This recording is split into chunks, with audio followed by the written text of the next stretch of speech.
जय माई की दोस्तों, कैसे हैं आप सभी।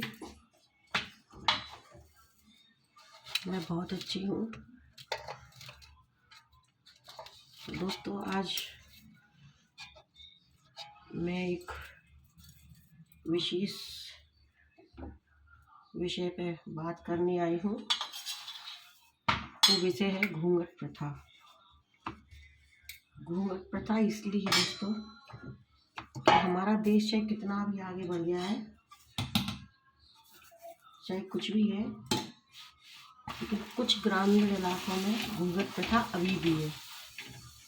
ग्रामीण इलाके क्या कहना चाहिए, कुछ जहाँ छोटे मोटे कस्बे हैं वहाँ पे भी है, कुछ विशेष सिटियों को छोड़ के।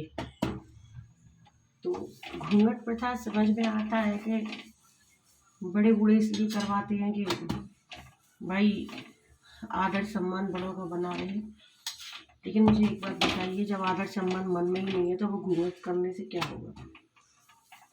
उल्टा घूंघट करने से ये और होता है कि देखिए, घर से बाहर जाने पे महिला घूंघट कर रही है, अचानक किसी कोई बात की ज़रूरत पड़ती है तो नहीं कह पाती, किसी से कोई समस्या होती है तो नहीं कह पाती। इसी तरह दोस्तों, अभी भी कुछ दिन पहले, ज़्यादा से ज़्यादा 8 दिन पहले की बात है, हाँ पिछले मंडे की बात है, मैं अपने मायके गई हुई थी। वहाँ से मौसी के पास जा रही थी। मौसी के यहाँ जाने पे मैंने यहाँ हाथरस से एक ग्लास रोड पे देखा कि ई रिक्शा जा रहा था। ई रिक्शा सीधे अपने रोड पर चल रहा था।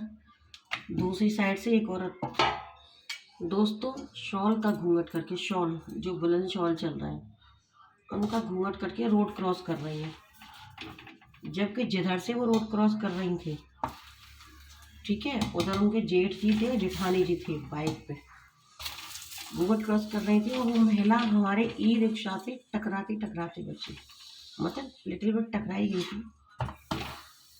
तो एक तो वो घटना, एक और हमारी ही रिश्तेदारी में, यूपी के अंदर की ही बात बता रही हूँ, ट्रेन एक्सीडेंट हुआ था। उसमें महिला अपने बच्चों को बाय करके आ रही थी, दूसरी साइड उनके भी जेठ खड़े हुए थे, तो उनको भी नहीं पता चला और सडन ट्रेन आ गई दूसरी साइड से और वो ट्रेन की चपेट में आ गई। आज वो इस दुनिया में नहीं है, वो शांत हो गई। एक और इंसिडेंट, वो भी हमारी ही जान पहचान के हैं। एक लड़की जिसकी शादी होती है एक किसान परिवार में, शादी होती है दोस्तों। तो वो लड़की ठीक 11 साल बाद, ठीक है, 11 साल का उसका शादीशुदा जीवन था। अब क्या होता है कि घूंघट, इतने घूंघट में दोस्तों, मैंने उसे फर्स्ट टाइम देखा था और बच्ची को, तो इतना लंबा घूंघट करके चूल्हे पे रोटी बना रही थी, उसके बावजूद भी घूंघट करके साड़ी और उसके बाद शॉल। आप यकीन नहीं मानेंगे दोस्तों, मुझे इतना गंदा लगा था उस समय। और आटा थोड़ा बहुत नहीं, इतना सारा परात भर के आटा उसकी रोटियां बना रही थी। घर में 16-17 लोग थे, ठीक है। उसको उसके पति का साथ ज़्यादा दिन नहीं मिला क्योंकि परिवार इतना बड़ा, फिर किसानी का काम, 200-250 गज जिन में खेत था, बीघे सॉरी वर्ग नहीं, तो खेत था, उसमें लड़का लगा रहता था। एक दिन सडन किसी काम से गया और उस लड़के का एक्सीडेंट हो गया। तो मेरा कहना ये है कि वो लड़की जो रोते रोते बिलखते हुए कह रही थी कि मैंने 11 साल में 11 महीने अपने पति का सुख नहीं पाया। जो बच्ची इस शब्द को रोते रोते कह रही हो,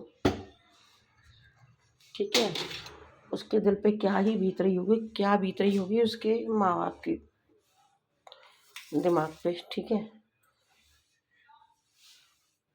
तो मेरा यही कहना है कि ये दहेज प्रथा प्लीज़ ज़्यादा मत चलाइए, ठीक है। कुछ जगहों के लिए ठीक है, कुछ के लिए ठीक नहीं है दोस्तों। भाई ये देखो, मान सम्मान बड़ों का करना डिपेंड रहता है हमारे संस्कारों पे।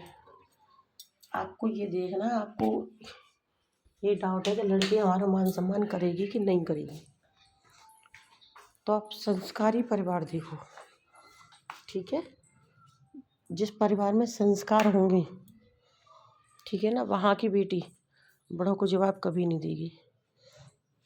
उसके परिवार के पीछे की हिस्ट्री देखो, ठीक है, कि उसका बैकग्राउंड क्या है। संस्कार कहीं नहीं जाते दोस्तों, संस्कार वहीं रहते हैं। घूंघट से कुछ नहीं होता, उल्टा घूंघट से ये होता है कि जो बच्ची घूंघट कर रही है वो अपने मन के भाव तक प्रकट नहीं कर पाती, अपने मन की बातों को नहीं कह पाती। तो प्लीज़ मेरा हाथ जोड़ के निवेदन ये है कि बच्चियों पे ज़्यादा घूंघट का प्रेशर ना बनाएं। और ये होता है, कुछ लोग कहते हैं नहीं हमारे घूंघट प्रथा नहीं है, बाद में करवाते हैं। तो मेरा उन लोगों से ये कहना है कि पहले जब गोद भरती है, यानी रिंग सेरेमनी वगैरह करने जाते हैं, तो लड़की का चेहरा ससुर भी देखते हैं, जेठ भी देखते हैं, जो उनसे बड़े होते हैं, जो वो सब देखते हैं, ठीक है। लड़की कैसी है, फ़ोटो देखते हैं। उसके बाद जयमाला होती है तो जयमाला पर सब लोग देखते हैं। तो मेरे को ये बताइए, जब आपने उसका चेहरा देख ही लिया, पूरे समाज ने उसका चेहरा जयमाला पर देख लिया, तो फिर दोस्तों क्या ही रह जाता है घूंघट करने के लिए।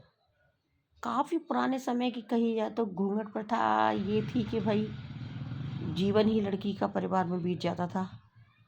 गांव से, घर से बाहर नहीं जाती थी, जो व्यवस्था होती थी घर पे ही उपलब्ध करा दी जाती थी।